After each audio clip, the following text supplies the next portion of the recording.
क्या आपने कभी सोचा था कि एक ही साल में 2 बार बोर्ड एग्जाम्स देने का मौका मिलेगा? जी हाँ, एक ही बार में 2 बोर्ड एग्जाम्स।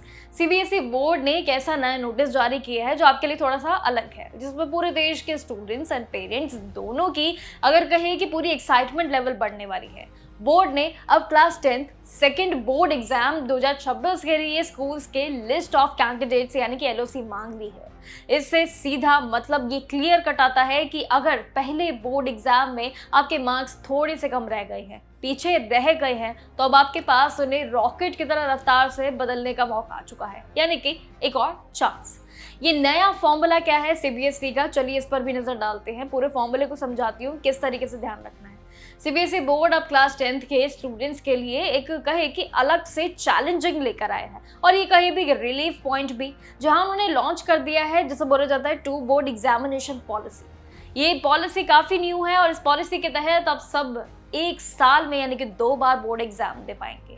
पहली बार क्लास 10th यानी कि सेकंड बोर्ड एग्जाम 2026 के लिए सीबीएसई ने ऑफिशियल नोटिस जारी करके स्कूल से लिस्ट ऑफ कैंडिडेट्स यानी कि एलओसी मांग ली है। कार्रवाई सारी चल चुकी है, एप्लीकेशन प्रोसेस भी एकदम लाइन पे है।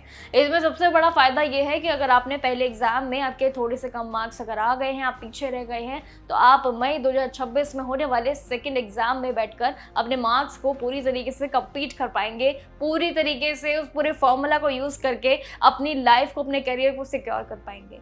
इस नए सिस्टम में एलओसी भरने का पूरा खेल जो है वो 3 फेजेस में चलेगा। कौन से 3 स्टेप्स है वो समझ लो। देखिए, इससे किसी को दिक्कत नहीं होगी, पहली बात तो ये, और इसमें 18 मार्च 2026 से 31 मार्च 2026 तक चलेगा। इसके बाद ये जो पूरा प्रोसेस है, इसमें जो रिजल्ट है उसके आने के अंदर ही डिपेंड करेगी सारी चीज़ें।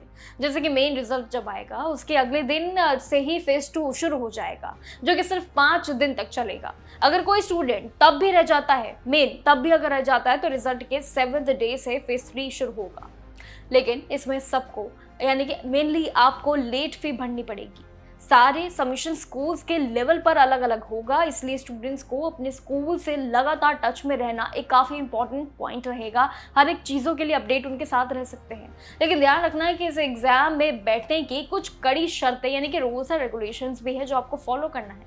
सबसे पहले शर्त यह है, आपका पहली बोर्ड एग्जाम में शामिल होना एकदम कंपल्सरी होना चाहिए, कोई भी एब्सेंट नहीं होनी चाहिए।